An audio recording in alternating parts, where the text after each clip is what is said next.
শ্রীকৃষ্ণ তিনি তার মা বাবার পিতৃ শ্রাদ্ধ মাতৃ শ্রাদ্ধ করেছেন। স্বয়ং রামচন্দ্র তার পিতৃমাতৃ শ্রাদ্ধ করেছেন। স্বয়ং মহাপ্রভু নিজেও পিতৃমাতৃ শ্রাদ্ধ করেছেন। তাই কোনো অবস্থায় মা বাবাকে ত্যাগ করা যাবে না। বড় দুঃখ ভয়, আমার মতো অধমের কথা বলছি, কোনো ভক্তের কথা বলছি না। আজ আমি অনেক বড় শিক্ষিত হয়েছি, মাস্টার ডিগ্রি পাস, পিএইচডি করেছি, খুব বড় ডাক্তার, খুব বড় প্রফেসর, খুব বড় ব্যবসায়ী অথবা খুব বড় কোটিপতি হয়েছি।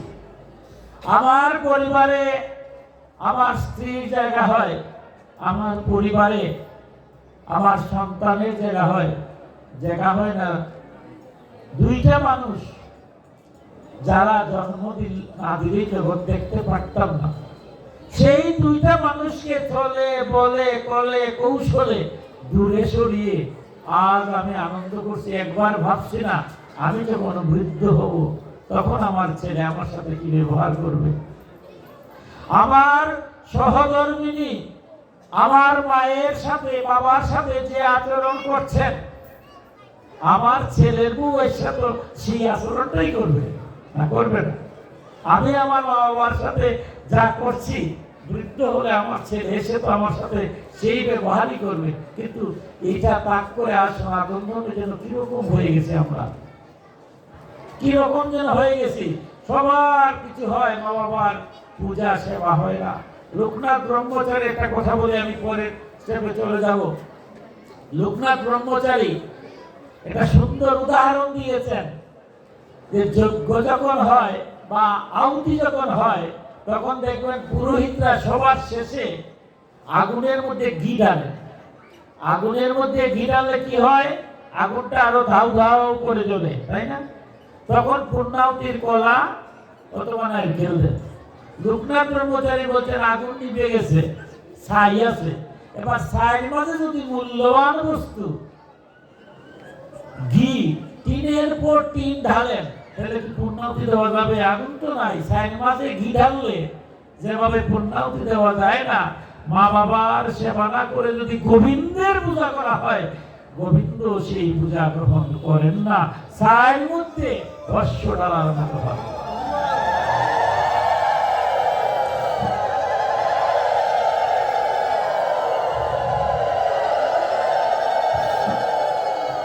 সনাতন শাস্ত্রে চারটা জিনিস বলছে সর্বাবস্থায় পবিত্র।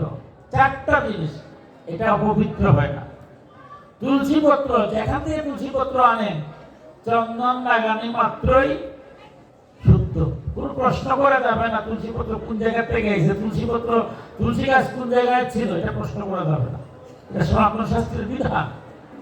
ফুল আমরা দেখবেন বাজার থেকে ফুল এনে গোবিন্দকে ফুল দেই, আমার মতো কেউ বলে এটা বাজারে ফুল হয় না, কিন্তু না, শাস্ত্রে নিষেধ বলছে না। ফুল কোথা থেকে আসলো সেটা আমার বিষয় নয়, চন্দন লাগানি মাত্রই ফুল পবিত্র হয়ে যায়। ফুল পবিত্র হয় না, তুলসী পাতা পবিত্র হয় না। গঙ্গা জল, 3 নম্বর হচ্ছে গঙ্গা জল। চারটার মধ্যে গঙ্গা জল কি? গঙ্গা যারা স্নান করেছেন দেখবেন পাশ দিয়ে মৃত জীব যাচ্ছে, কেউ প্রশ্ন করে গঙ্গা জল শুদ্ধ হয়েছে? গঙ্গা জলে অনেক কিছু পড়ে, তাতে নর্দমা গিয়েও অনেক নর্দমা গিয়ে গঙ্গা জলে হচ্ছে, কিন্তু গঙ্গা কখনো অপবিত্র হয় না। আর 4 নম্বর হচ্ছে আমার মা। এই সংসারে মা বাবা কখনো অশুদ্ধ হয় না।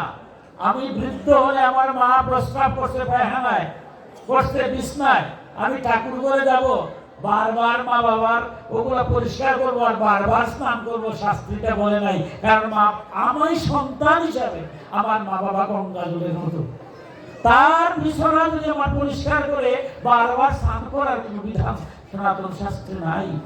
বলছে এরা সন্তানের কাছে গঙ্গা জল মা বাবা এরা কোনো পবিত্র হয় না। আমার বাবা মা পায়খানা প্রস্রাব করছেন, আপনি যদি স্নান করেন, কিন্তু আমি সন্তান হিসাবে স্নানের কোনো বিধান নাই, কারণ এরা গঙ্গা জলের মতো অপবিত্র হয় না। তাই কোনো অবস্থায় আমরা যেন মা বাবাকে কষ্ট দিই না, মা বাবাকে ত্যাগ করে কোনো অবস্থায় কিছু যেন করি না। আজকে অনেক বড় ভক্ত হতে পারি, কিন্তু মা বাবা যদি জন্ম না দিত তাহলে আমার মতো অত কোন ভক্তি হতে পারব না।